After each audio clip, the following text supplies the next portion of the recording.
Honorata de la Rama Hernandez, known as Atang de la Rama, was a singer and vaudeville performer who became the first Filipino film actress. Atang de la Rama was born in Tondo, Manila on January 11, 1905. During the American occupation of the Philippines, Atang de la Rama fought for the dominance of the kundaman, an important Philippine folk song, and the Sarsuela, which is a musical play that focused on contemporary Filipino issues such as usury, cockfighting, and colonial mentality. Generations of Filipino artists and audiences consider Atang de la Rama's vocal and acting talents as responsible for much of the success of original Filipino sarsuelas like Dalagang Bukid, and dramas like Veronidia. For her achievements and contributions to the art form, she was hailed Queen of the Kundiman and of the Sarsuela in 1979, at the age of 74. Atang believed that art should be for everyone. Not only did she perform in major Manila theaters such as the Teatro Libertad and the Teatro Zorilla. On May 8, 1987, for her sincere devotion to original Filipino theater and music, her outstanding artistry as singer, and as Sarsuela actress, playwright, producer, her tireless efforts to bring her art to all sectors of Filipino society and to the world, President Corazon C. Aquino proclaimed Atang de la Rama a National Artist of the Philippines for Theater and Music. Lamberto Vera Avellana was a prominent Filipino film and stage director. Despite considerable budgetary limitations that hampered the post-war Filipino film industry, in 1976, Avellana was named by President Ferdinand Marcos as the very first national artist of the Philippines for film. While Avellana remains an important figure in Filipino cinema, his reputation as a film director has since been eclipsed by the next wave of Filipino film directors who emerged in the 1970s, such as Lino Brocka and Ismael Bernal. Born in Buntok, Mountain Province, Avellana was educated at the Ateneo de Manila, where he developed what turned out to be a lifelong interest in the theater. He taught at the Ateneo after graduation and married his teenage sweetheart Daisy Honiveros, an actress who eventually also became a national artist in her own right. Avellana film career. Avellana made his film debut with Sakay in 1939, a biopic on the early 20th century Filipino revolutionary Macario Sakay. The film was an immediate sensation, particularly distinguished for its realism atypical of Filipino cinema. The treatment of the subject remains a source of some controversy today. Avellana directed more than 70 films in a career that spanned 6 decades. Anak Dalita in 1956 and Bedjao in 1957 perhaps stand as the most prominent works from his oeuvre. Anak Dalita, which was named Best Film at the 1956 Asia-Pacific Film Festival, was a realistic portrayal of poverty-stricken Filipinos coping with the aftermath of World War II. Catalino Ortiz Brocka is known as one of the greatest film directors of the Philippines. Brocka was openly homosexual and many of his films incorporated LGBT themes into their often dramatic storylines. Brocka was born in Pilar, Sorsogon. He directed his first film, Wanted Perfect Mother, based on The Sound of Music and a local comic serial, in 1970. It won an award for Best Screenplay at the 1970 Manila Film Festival. Later that year he also won the Citizens Council for Mass Media's Best Director Award for the film Santiago. In 1974 Brocka directed Wade But Found Wanting, which told the story of a teenager growing up in a small town amid its petty and gross injustices.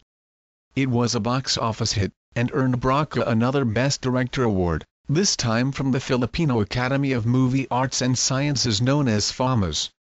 The film Jaguar in 1979 was nominated for the Palme d'Or at the 1980 Cannes Film Festival.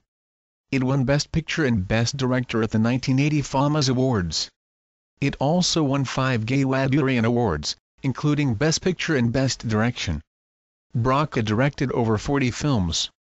Some of his other notable works are Macho Dancer in 1988, Fight for Us in 1989, and Gumapang Ka sa Lusak in 1990. Amado V. Hernandez. Born on September 13, 1903 in Hagonoy, Bulacan but grew up in Tondo, Manila.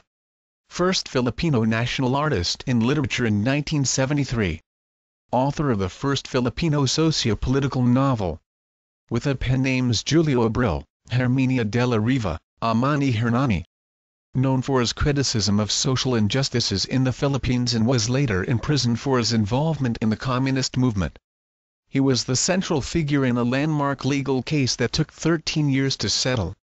A freedom fighter and a labor leader. Works and achievements. Mangga Ibuang Mangdaragit. Luha Nang Buaya. Isang Dipang Langit. Panata Sa Kalayon. Kung Tuo Na Ang Luha Mo Aking Bayan. Awards. National Artist for Literature in 1973. Francisco Chanel Jose. Is dubbed as a Philippine national treasure. Born on December 3, 1924 in Rosales, Pangasinan, Philippines. While working as a journalist in Manila, he moonlighted writing short stories and eventually novels. In the late 50s he founded the Philippine branch of PEN, an international organization of poets, playwrights, and novelists. In 1965 he started his own publishing house Solidaridad, and a year later he began publishing The Remarkable Solidarity, a journal of current affairs, ideas, and arts, and still going strong today. Works and achievements. The Rosales Saga Puan in 1984, The Pretenders in 1962, My Brother, My Executioner in 1973, Mass in December 31, 1974, Tree in 1978. Viajero Sin. Ermita. Vibra in 2008. Awards. Ramon Magsaysay Award for Journalism, Literature, and Creative Communication Arts in 1980. National Artist Award for Literature in 2001. Pablo Neruda Centennial Award in 2004. And Palanca Awards. Nicomedes Marquez Joaquin. Considered as the best post-war novelist in the Philippines. Born on May 4, 1917 in Paco, Manila. A proofreader at the Philippine Free Press as his first job. His journalism was both intellectual and provocative, an unknown genre in the Philippines at that time, and he raised the level of reportage in the country. He was appointed as a member of the Motion Pictures Commission under Presidents Diosdado Macapagal and Ferdinand E. Marcos. Works and achievements. May Day Eve. Prose and poems. The Woman Who Had Two Navels. A portrait of the artist as Filipino in 1966. Tropical Gothic in 1972. A Question of Heroes in 1977. Stories for Groovy Kids in 1979. Language of the Street and Other Essays in 1980. The Ballad of the Five Battles in 1981. The Aquinos of Tarlac, an essay on history as three generations in 1983. The Quartet of the Tiger Mom, scenes from the People Power Apocalypse in 1986. Collected verse in 1987. Culture and History, occasional notes on the process of Philippine becoming in 1988. Manila, My Manila History for the Young in 1990. The DM Guevara Story in 1993. Awards. Philippines Free Press Short Story Contest in 1949. 10 Most Outstanding Young Men of the Philippines in TOYM. Award for Literature in 1955. Don Carlos Palanca Memorial Literary Awards in 1957, 1958, 1965, 1976. Harper Publishing Company in New York, USA Writing Fellowship Stonehill Award for the novel in 1960. Republic Cultural Heritage Award in 1961. National Artist Award in 1976. SEA Wright Award in 1980. Ramon Magsaysay Award for Literature in 1996. Several ESO Journalism Awards, including the highly coveted Journalist of the Year Award. Several National Book Awards from the Manila Critics Circle for the Aquinos of Tarlac, an essay in history as three generations. The Quartet of the Tiger Mom, scenes from the People Power Apocalypse. Culture and History, occasional notes on the process of Philippine becoming. The World of Damian Domingo, 19th Century Manila, in co-authored with Luciano P.R. Santiago and Jaime Ongpan, Enigma, the profile of a Filipino as manager. Carlos Botuong Francisco, the poet of Angono, single-handedly revived the forgotten art of mural and remained its most distinguished practitioner for nearly 3 decades. In panels such as those that grace the City Hall of Manila, Francisco turned fragments of the historic past into vivid records of the legendary courage of the ancestors of his race. He was invariably linked with the modernist artists, forming with Victorio Ciudades and Galo Ocampo what was then known in the local art circles as the Triumvirate. Botuong's unerring eye for composition, the lush tropical sense of color and an abiding faith in the folk values typified by the townspeople of Angono became the hallmark of his art. His other major works include the following: Portrait of Purita, The Invasion of Limahong, Serenade, Muslim Betrothal, Blood Compact, First Mass at Limasawa, The Martyrdom of Rizal, Bayanihan, Magpupukit, Fiesta, Bayanihan sa Bukid, Sandugo. Juan Luna y Navidio, October 23, 1857 – December 7, 1899 was an Ilocano Filipino painter, sculptor and a political activist of the Philippine Revolution during the late 19th century. He became one of the first recognized Philippine artists. His winning the gold medal in the 1884 Madrid Exposition of Fine Arts, along with the silver win of fellow Filipino painter Felix Resurrection Hidalgo, prompted a celebration which was a major highlight in the memoirs of members of the propaganda movement, with the fellow Ilustrados toasting to the two painters' good health and citing their win as evidence that Filipinos and Spaniards were equals.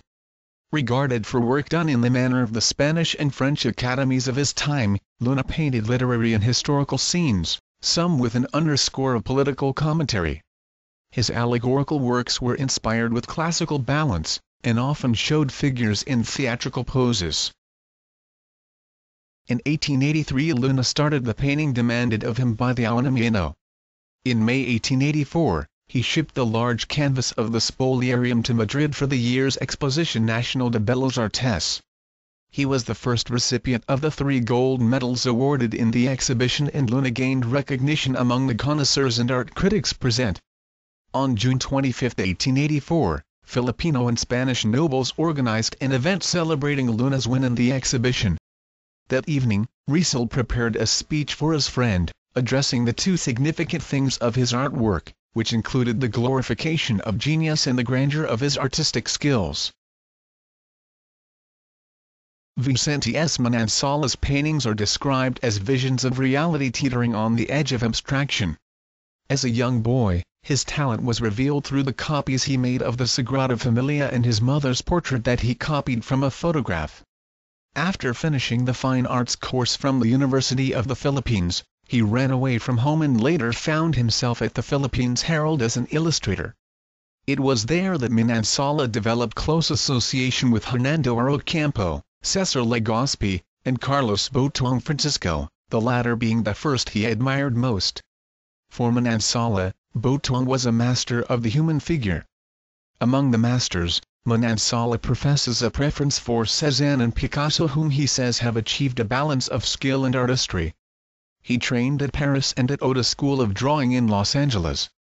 Manansala believes that the beauty of art is in the process, in the moment of doing a particular painting, closely associating it with the act of making love.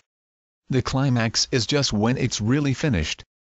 Manansala's works include A Cluster of Nipa Hut, San Francisco del Monte, Baniclaut, I Believe in God, Market Vendors, Madonna of the Slums, Still Life with Green Guitar, Via Crucis, We're a Nude. Felix Resurrection Hidalgo y Padilla was a Filipino artist. He is acknowledged as one of the great Filipino painters of the late 19th century, and is significant in Philippine history for having been an acquaintance and inspiration for members of the Philippine Reform movement, which included Jose Rizal, Marcelo del Peller, Mariano Ponce and Graciano Lopez Haina, although he neither involved himself directly in that movement, nor later associate himself with the First Philippine Republic under Emilio Aguinaldo. His winning the silver medal in the 1884 Madrid Exposition of Fine Arts, along with the gold win of fellow Filipino painter Juan Luna, prompted a celebration which was a major highlight in the memoirs of members of the Philippine Reform movement, with Rizal toasting to the 2 painters' good health and citing their win as evidence that Filipinos and Spaniards were equals.